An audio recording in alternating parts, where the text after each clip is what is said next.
Ẹ kú ojúmọ́ o, ẹ̀yin ènìyàn mi. Ẹ kú bójú ọjọ́ ti rí káàkiri tìbútòrò.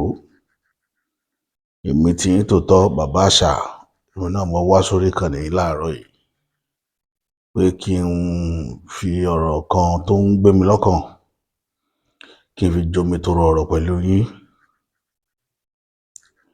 Tẹ́ bá wo fídíò dáadáa, ẹ rí i pé kò clear dáadáa.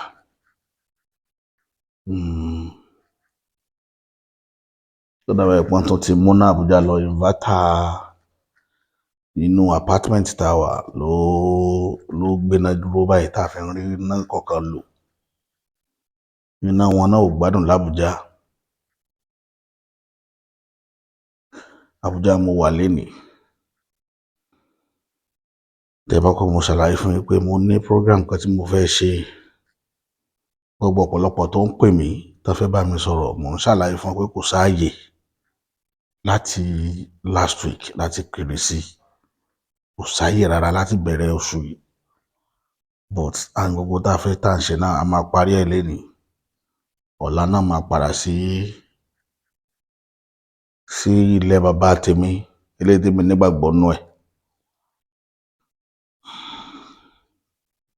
Kọ́lọ́run Elédùmarè, ọba tó ní ìkápá ọlá alágbára lórí ohun gbogbo, ọba tó lè ṣohun gbogbo, ọba jípọ̀jọ́ kúdà,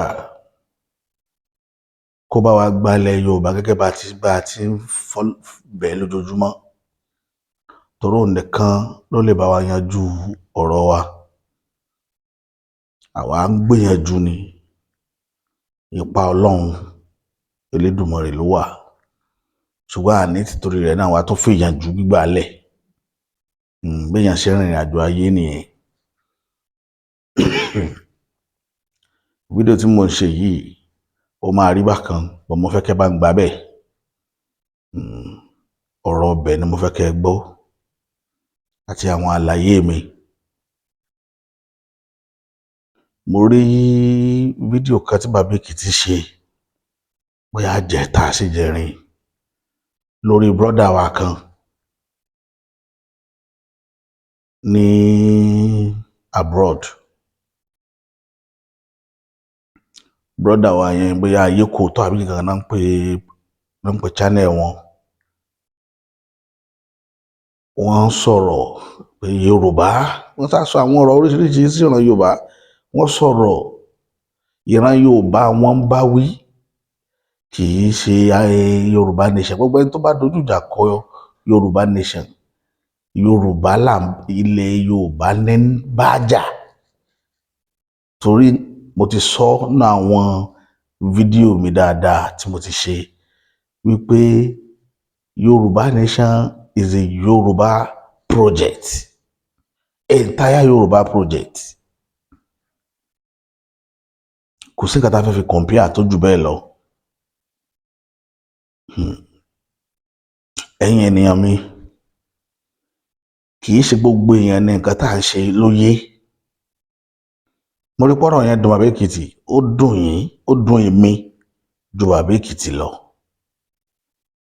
Ṣùgbọ́n mi ò ní gbé wá nítorí pé bàbá Èkìtì ti fèsì tó yẹ kí wọ́n ó fọ̀.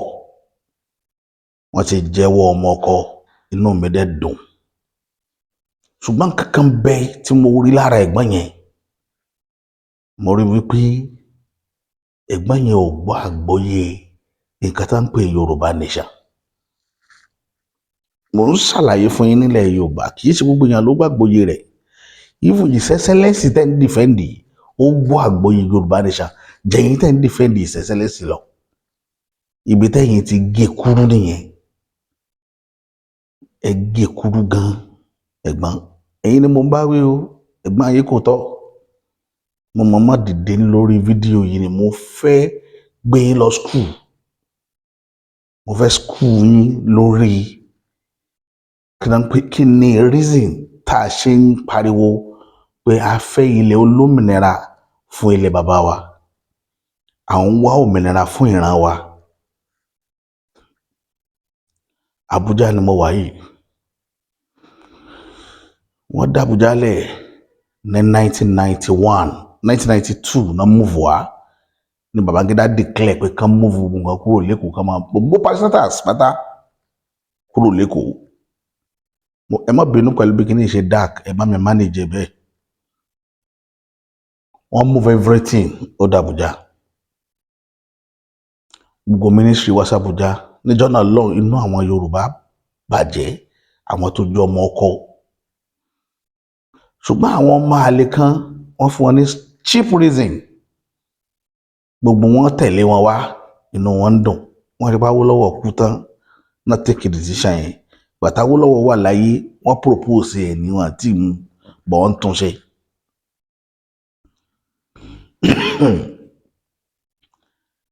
1975 mo fẹ́ school yín ẹ̀gbọ́n. 1975 ni wọ́n propose Abuja. 1975 yẹn lọ síbi tó dùn mọ́ àti hàn dáadáa. Wọ́n gbọ́dọ̀ pé bàbá àṣà ni bàbá àṣà kọ́. Èmi ni ọkùnrin ogun ẹ̀ṣọ́ kò yọ ọmọ àgbọ̀n yòó. 1975 ni wọ́n mú 1975 ni wọ́n propose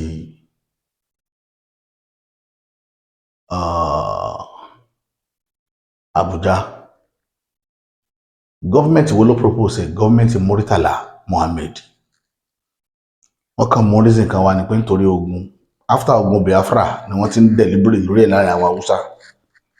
Wọ́n bẹ̀rẹ̀ sí ní rò láàrin ara wọn pé ẹ jẹ́ ká move kúrò lÉkòó. Kí ni reason fi move kúrò lÉkòó? Wọ́n rántí ọjọ́ ìní wípé possibility wà kí Yorùbá náà ó yọwọ́ lọ́la nígbà tán jagun Biafra tán ní 71.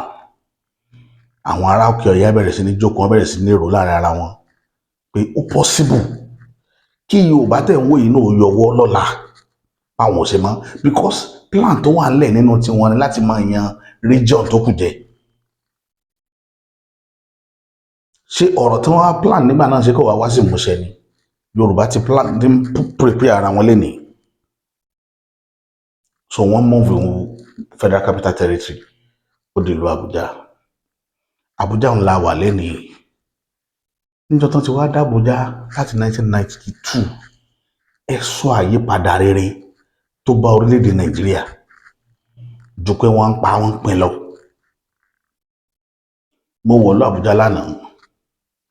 Láti airport ni mo ti mọ̀ pé ìlú tá a wà yìí ò lè dá orílẹ̀-èdè tá ń pè ní Nàìjíríà. Kí sì ni òfin ní dá? Ẹ jẹ́ sọ fún yín. Gbogbo tó wà l'Ékòó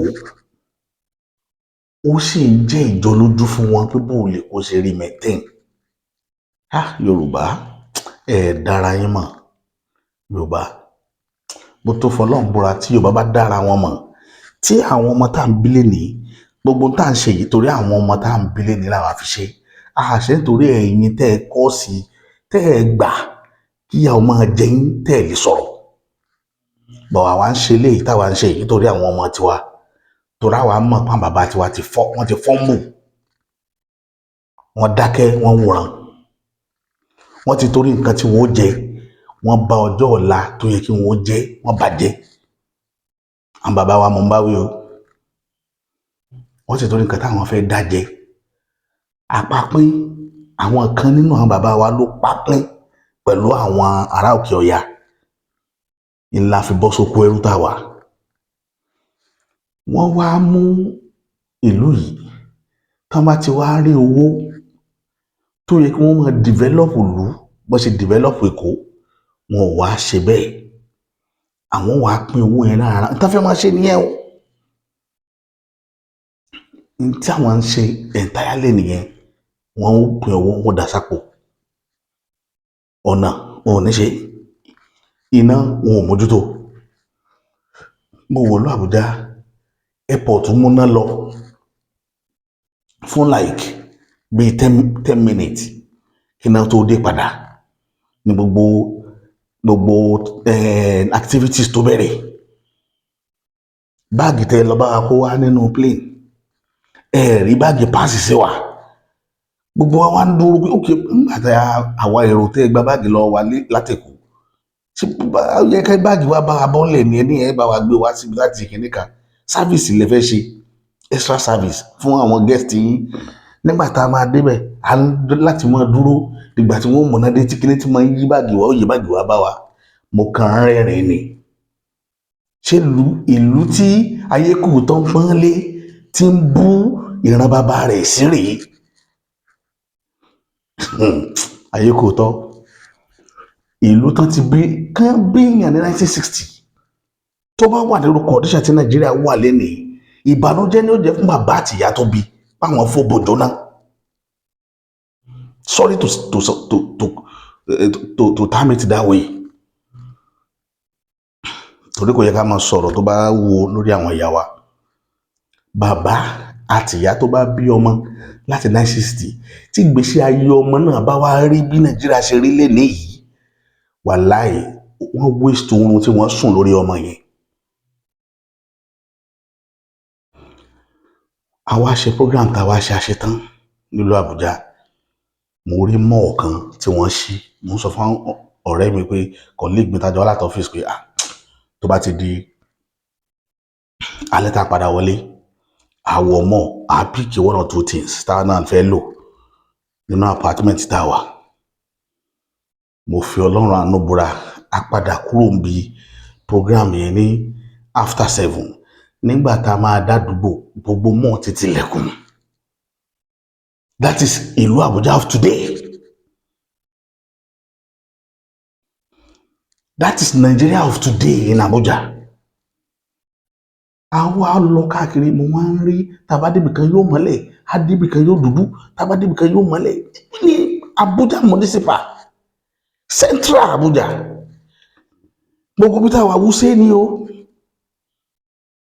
Garki wá sí Wuse gbogbo ẹ̀ wá dàbí ìlú òkú ẹjọ́ nítorí ọlọ́run ọba ṣé rò gbèsè ayé tẹ́ fẹ́ máa rọrùn rèé tẹ́ ń gbàdúrà ọjọ́ iwájú wo lẹ tún fẹ́ rí láti 1991 92 tẹ́ ti kó gbogbo ẹrù kúrò lẹ́kọ̀ọ́ tẹ́ kó wá bí ọjọ́ iwájú wo lẹ tún fẹ́ rí ẹ sọ fún mi tẹ́ ń retí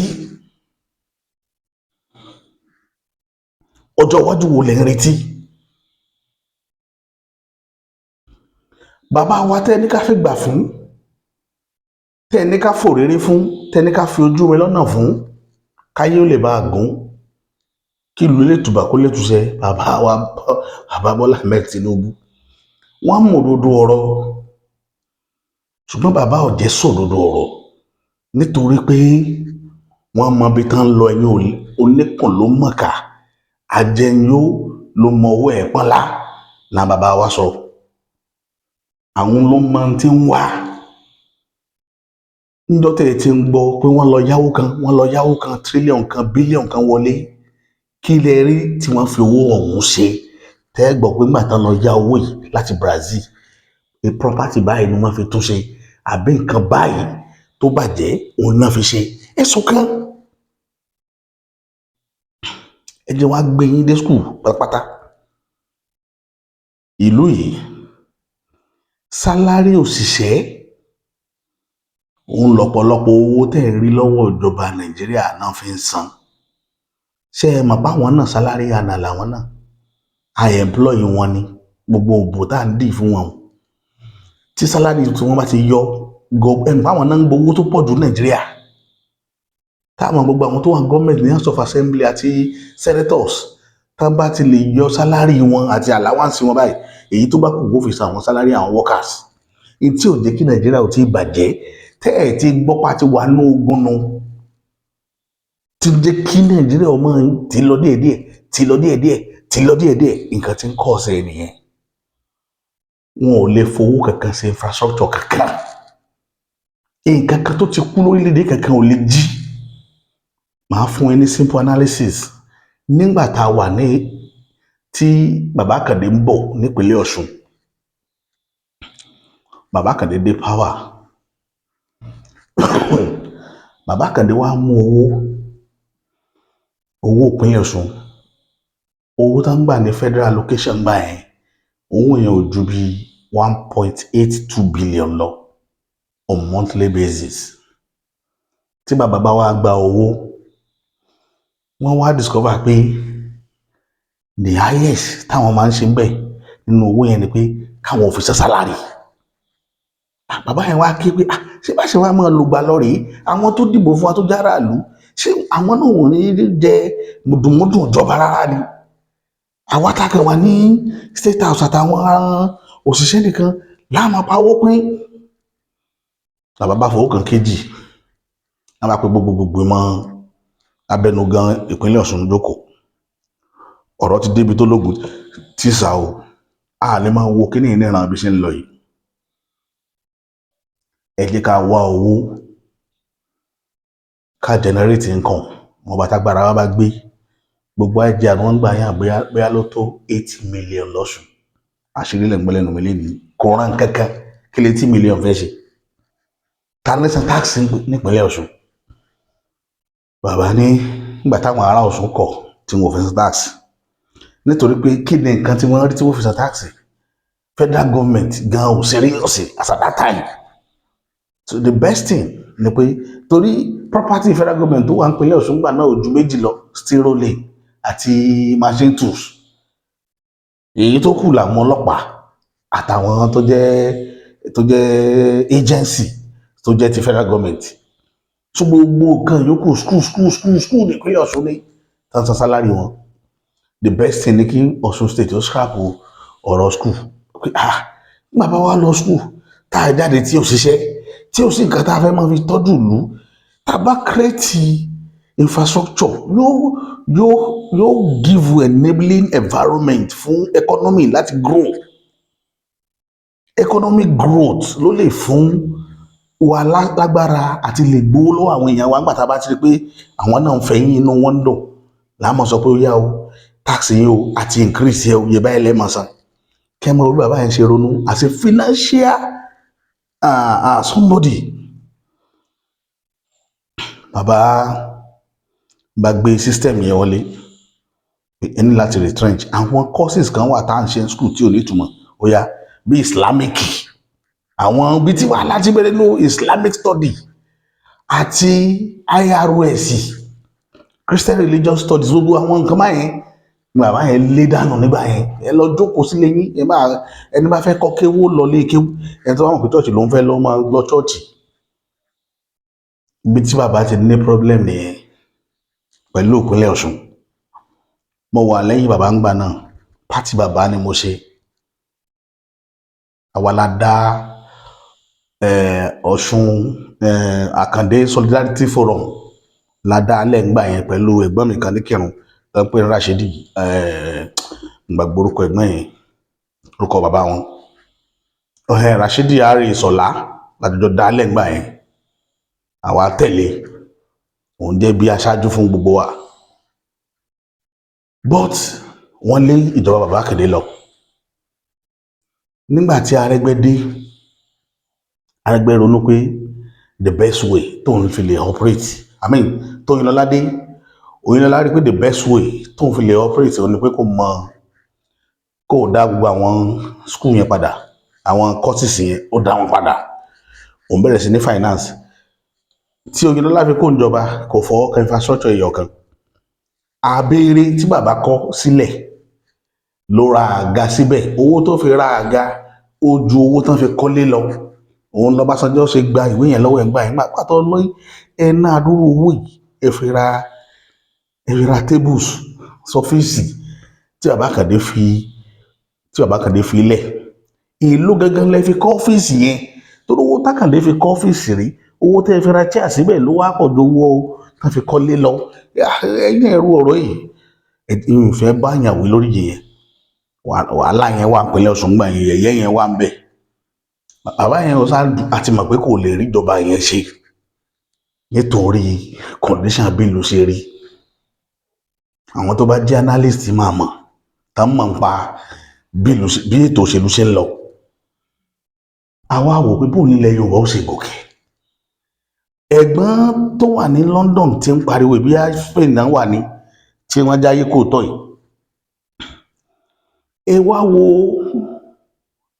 Ẹ lọ wo nǹkan tó ṣẹlẹ̀ recently lórí tax wa iye tí South West contribute àti iye tí wọ́n dá padà sí South West. South West ti ń sacrifice sí contribution orílẹ̀-èdè láti 1914 tí wọ́n ti dá lẹ̀. Àwa là ń kó ipa tó pọ̀ jù.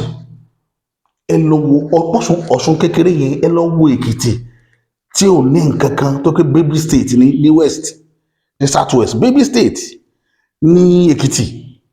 Ẹ lọ wo nǹkan tí Èkìtì ń contribute kẹfì compare nǹkan táwọn ìlú tó ti pẹ́ nílẹ̀ Haúsá tí wọ́n ń contribute. Àwọn èèyàn wá bẹ̀rẹ̀ sí rí wípé ó dàbí ẹni pé àwọn pípò yìí wọ́n àmọ́ nǹkan tá à ń ṣe. Wọ́n ń rí wa bí wàtí pé àmọ́ nǹkan tá à ń ṣe. Òun ló fà á tá a fi bẹ̀rẹ̀ sí ní complain pé ókè o níbi tọ́rọ̀ dé dúró yìí o, èmi ò rò pé tí apá ò bá ṣe é san kíka lórí kọ́ ni ó kàn. Láàfin agitate fún Yorùbá state, láàfin pariwo ẹ gbà wá lọ́wọ́ àwọn tí ń fi ọ̀bẹ ẹ̀yìn jẹ ìran bàbá wa tó fi ń jẹ wọ́n níṣu. Bàbá yìí dẹ̀ mọ̀, bàbá tó wà ń jọba lé ní mọ̀. Òun fúnra ara ẹ̀ ti fẹ́ náà rè, kò sẹ́ni tó rí rẹ́ ò pé nílẹ̀ Yorùbá tí ó sọ pé nǹkan tá à ń ṣe ò dáa. Ẹnu yín nìkan mo ti kọ́kọ́ gbọ́ orí láyé tẹ́ bẹ̀rẹ̀ sí ní àkàkà ilẹ̀ Yorùbá nítorí tẹ́ fẹ́ jẹ. Ṣé bàbá yìí jẹ́ rò pé bàbá yìí ó rí nǹkan kan ṣe lẹ́yìn pé tóun náà jẹ àti bó làwọn ọmọ rẹ̀ ó ṣe grow tí ń wà? Wọ́n mọ̀ pé ò lè yọ because owó tẹ̀ ń rí tí wọ́n ná méèkì tẹ́ bá ń gbọ́ ọ̀dà ní sọ méèkì kíníkan bílíọ̀nù méèkì kíníkan lẹ́yìn pé kí wọ́n pín ẹ̀yìn tí rí nǹkan tán fi ṣe rí ni ibi tí wọ́n jókòó sí gan wọn ò rí ṣe. Láìfù bíbá ìbú àbọ́rìn débi pé Àbújá láìfù Àbújá wọn àbọ̀ ẹ mọ̀jẹ̀ ń parọ́ tẹ̀yìn jẹ o. Kẹ́kẹ́ gbé ìgbádùn kékeré tó wà lábúlé Ẹ̀gbá, abúlé Ẹ̀gbá wa ń bẹ̀ yẹn kí wọ́n gbé wá sàbújá gbogbo the whole world ní ó débì. In tó jẹ́ ká máa bínú ẹ̀yin tẹ́ ẹjọ́ ọmọ Yorùbá nìyẹn wípé gbogbo nǹkan lẹ rí organize láyé yín. Ifo kan máa fìyà jẹ Yorùbá torí ẹ̀ mo ṣe ń sọ fún yín pé ifo ká síwájú ó parí ọdún 7 kí Yorùbá ó má débẹ̀ mọ́ láéláé ká sì wà lábẹ́ Nàìjíríà. Ilẹ̀ Yorùbá ó great ju gbogbo àwọn ìlú yẹn lọ. But instead of tá a fi wá máa live lábẹ́ ẹni tí ò tó wa tá a máa wá ṣe yẹsà fún wọn, ẹ jẹ́ adájú àwa tá a ní brain láti lè ṣètò ọ̀dọ́ tí wá bá yẹn. Ṣé bá ń lọ Òṣogbo à ń lẹ́kìtì àmọ́ life tá a live láwọn ìlú yìí. Recently mo lọ sọ́ndó mo gba Oǹdó wá s'Àkúrẹ́ mo mọ bí life ṣe rí ní gbogbo àwọn axis yẹn. Life bíbá ẹ̀dá bíbá tí yẹn wà nínú igbó kìjikìji. Come to Abuja ẹ wá fi ilẹ̀ kẹrin bó ṣe rí. Ṣé bọ́dọ̀ tí yẹn ṣe rí ní ilẹ̀ Haúsá rí ni? Kò sí life kankan bíbá yìí. Ẹ wọ́n á sọ pé ká continue pẹ̀lú àwọn eléyìí. Mi fẹ́ ṣe fídíò yìí kó long. Ẹ̀gbọ́n ẹ disappoint mi. Wàláì mo fi Ọlọ́run bá búra láti gbọ́ lẹ́nu yín wípé Yorùbá gọ̀. Irú Yorùbá ronú wo lẹ́ ń kọ́ lénìí? Yorùbá títí ń dárin àjò rìn láti gbà tí ìlú yìí tí wọ́n ì tí ì mọ nǹkan tán pè Nàìjíríà tá a dárin débi tá a bá dé lénìí. Àwa ṣiṣẹ́ làwa ní inú ìran tèmi èyí ṣe ìran burúkú. Ẹ̀yin lè wá láti ìran bòmíì táwa ò mọ̀ bóyá Fúlàní ló bí yín àbẹ́nìkan àwa ò mọ̀. Bọ̀ àwa ìran rẹ̀ làwa. Ṣiṣẹ́ ni wá àdóde orí òjijì eléyìí tí gbogbo ọ̀pọ̀lọpọ̀ nínú àwọn ọmọ Yorùbá ń wá kiri tí wọ́n fẹ́ kílẹ̀ Yorùbá pé orí òjijì náà ń wá. So àwọn ẹbí wọn nìkan náà sì fi ń tọ́ kì í ṣe àwa. Ẹ jẹ́ káwa tá à ń ṣiṣẹ́ tá a fi ń gbé àṣà àti ìṣèlú ilẹ̀ Yorùbá lárugẹ bí ìlú ó ṣe dáa ló bá wa. Ẹ fi wálẹ̀ ẹ má dá sí wa àti máa wá tó máa wá ṣépè pé kìnnìkan orí wa burú kìnnìkan ṣe yẹn òun ni ẹ má fi sí torí pé tẹ́ ẹ bá ṣe àṣejù àwọn èèyàn ó gbé èpè gidi jáde fún yín eléyìí tẹ́ ẹ tí ì rírú ẹ̀ rí wọn ó dẹ̀ ṣe fún yín bọ́ a gbọ́dọ̀ fọmọ rẹ̀ gbọ́ rẹ̀. Ìdí nìyẹn tó jẹ́ kí mi wá aṣọ fún yín pé bàbá ẹ lójú kò kẹ́ ẹ rú ọ̀rọ̀ tẹ́ sọ dáadáa o kẹ́ ẹ dẹ̀ rẹ́ńdà apology wàláì torí máa ń wò yín ojú tí mo fi wò yín lákọ̀ọ́kọ́ kọ́ ni mo fi ń wò yín lénìí pẹ̀lú àwọn nǹkan tó jáde lórí ahọ́n yín sí Yorùbá Nation ẹ jọ̀ọ́ ẹ lọ render apology mo bẹ̀ yín ni it's too much ẹ̀rù ọ̀rọ̀ yín kẹ́ tó sọ kí lẹ̀ ń dúró dè orí wo lẹ̀ ń dúró dè orí wo lẹ̀ ń dúró dè tàṣíwájú fẹ́ mú wá ẹ sọ fún mi kí ni tẹ̀ ń dúró dè lọ́wọ́ aṣíwájú kò sóore àwa tá a dẹ̀ dúró àti zero mind wa pé kò sí nǹkan kan pé the best thing tó dáa jù aṣíwájú fún ara ẹ̀ mọ̀ pé tó dáa jù fúnlẹ̀ Yorùbá rẹ̀ kílẹ̀ Yorùbá ó dá dúró àfi tó wá fẹ́ parọ́ lókù èmi ò ní sọ jù báyẹn lọ tó bá jẹ́ pé ọwọ́ mi bá ba fọ́nrán kan mi bá ní kó tẹ̀lé fídíò bọ̀ mi ní àṣọ yín bọ̀tọ́ Ọlọ́run bá ní kọ́wọ́ mi bá ọmọ kékeré kan mi rò pé ìran Yorùbá gan ni wọ́n tí ìyẹn ń bá sọ̀rọ̀ ní London tó ọmọ yẹn ń sọ fún ìyá ẹ̀ pé kò sí nǹkan tó wù òun nílé ayé òun tó bá fẹ́ lọ college kó òun wá lọ láfíríkà tí ìyá ẹ̀ wá ń sọ fún pé kí ló dé tí ò lọ ní England ó ní pé àwọn táwọn jọ jẹ́ student ní class pé wọ́n máa ń búlì òun pé wọ́n ṣe máa ń yọ òun sọ́tọ̀ torí pé ọmọ yẹn jẹ́ dúdú wọ́n máa ń yọ òun sọ́tọ̀ inú ọmọ yẹn ò dùn kí ni yẹn gan lè jẹ́ kí yẹn concentrate ní class so ìyá ẹ̀ wá ń pàṣẹ èdè pé kó forí tì pé tí kì í bá ṣe pé Africa ò dáa pé insecurity tó wà Nàìjíríà àti gbogbo ẹ̀ pé ìyá ẹ̀ wá plead pé gọ́ọ̀mẹ̀ntì Nàìjíríà ẹ ṣe dáadáa káwọn ọmọ yín lè wálé ìyá ẹ̀ wá bú sẹ́kún ọmọ ẹ̀ náà wá bú sẹ́kún kí ló máa sunkún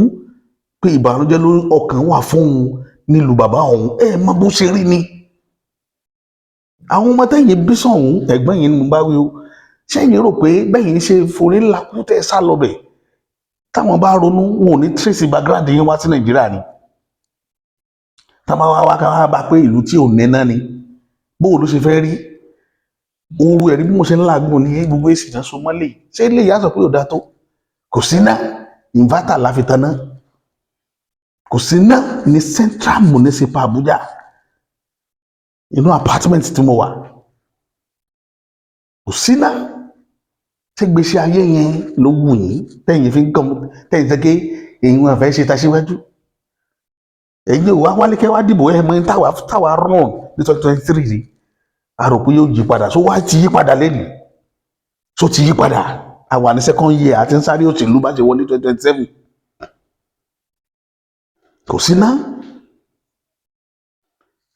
ẹ bá ẹ̀gbọ́n yẹn sọ̀rọ̀ àwọn mọ̀lẹ́bí wọn kí wọ́n bá wọn sọ̀rọ̀ tí èèyàn bá ti rí bó ṣe ń sọ̀rọ̀ ẹ mọ̀ pé tẹ́ǹkì wọn ó ṣàlò wọn ò mọ bí Nàìjíríà wọn fìlì ìlú ìrí ẹ wá Nàìjíríà kẹ wá fìlì ẹ mọ nǹkan tá à ń pass through èyí tẹ́ wà lẹ́kọ̀ọ́ ẹ̀ ń gbádùn ẹ máa dúpẹ́ lọ́wọ́ ẹlẹ́dàá yín tẹ́ wà ń lẹ̀ èyí tẹ́ wà lẹ́yìn Yorùbá ẹ máa dúpẹ́ gbogbo bí ẹ kàn ń gbọ́rọ̀ owó ń bí lójoojúmọ́ ni kò sí ìgbádùn kọ́bọ̀n bí èmi ò rí ìgbádùn kankan o colleague mi ló sùn sí ilé tí ẹ gbọ́ tí ń hàn yẹn àkànjókòó kí yẹn dé kúdẹ̀ wọlé kó mọ̀ sí pé ẹja stroll down wọ́n mọ̀ wọ́n yẹn ni pé torí ká má bàa jì yín gbé irú life wo nìyẹn ẹ wo kò sí ayé l'Àbújá mi ò ní sọ jù bẹ́ẹ̀ lọ ẹ̀gbọ́n tọ́lọ́ máa ní rí fọ́nrán yẹn máa post ẹ̀ kí gbogbo yín ó rí kẹgbọ́n tọ́mọ kékeré ọmọ bẹ́ńtẹ́ ti ń sọ sórílẹ̀-èdè yìí náà lẹ́wàá múrò ọmọ bẹ́ẹ̀ wá tí mò ń sọnù èmi ni bàbá àṣà ọkùnrin ogun náà hẹ́ǹdì fídíò yẹn bí báyìí mo kàn fi ṣe é lérèfé ni tó o níyàn ṣe ọlọ́bẹ̀ ṣe ẹ̀yin tẹ́ ń bá wa wò náà ọpẹ́ ni fún yín gbogbo ẹ̀yin tẹ́ ẹ̀ náwó sí wa pé kó lè bá a dá tó ọ̀rọ̀ tí yín náà ò ní dàrú o ebi ò ní pa yín tọmọtọmọ agbáwọlé báyìí ní ti sẹ́rin àkànmọ́lẹ̀ báyìí ní ti kàn gbogbo ẹnikẹ́ni tó bá ní Yorùbá ò ní délẹ̀ lérí wọn wọlé ní bí òkú àrá bí ṣe máa wọlé tí ó kígbe rárá wọlé bí ó ṣe rí nù àṣẹ wá. How do you feel about your friends? Happy. Okay, what about them? How do they feel about you? I'm not sure. You're not sure? Why? I'm not sure because they don't play with me that fun all the time. Okay, and what again? I think they don't play with me all the time because I'm not the same skin color of them. And how do you feel about that? I feel sad Okay. And where will you love to go to your high school? Nigeria. Why? Because everyone in Nigeria is the same skin color of me. And so you feel if you go to Nigeria, you feel connected with them. Yes. Okay. So how are you sure about that? Good. Good. So what do you tell the government of Nigeria to do for you so that you can come to Nigeria for secondary school? Why don't you tell the government to make sure Nigeria is in good order? That you want to come to Nigeria, you want good school, you want good road. I know you don't have the experience of what Nigeria look like. I know you say a lot of things about Nigeria sometimes, and I try to cover it up. You left Nigeria when you were 18 months, and you can't remember what Nigeria looked like. But every day, my son comes home telling me about the feels in school.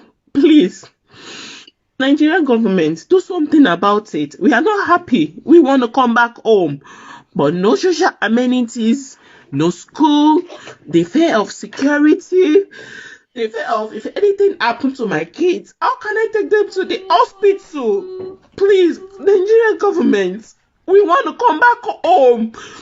Do something, please. Do something. We want change. We want change. Do something, please. Please.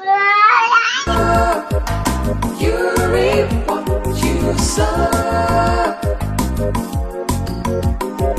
Surely one day for what you did you pay. You reap what you sow. Surely one day for what you did you pay. You reap what you sow.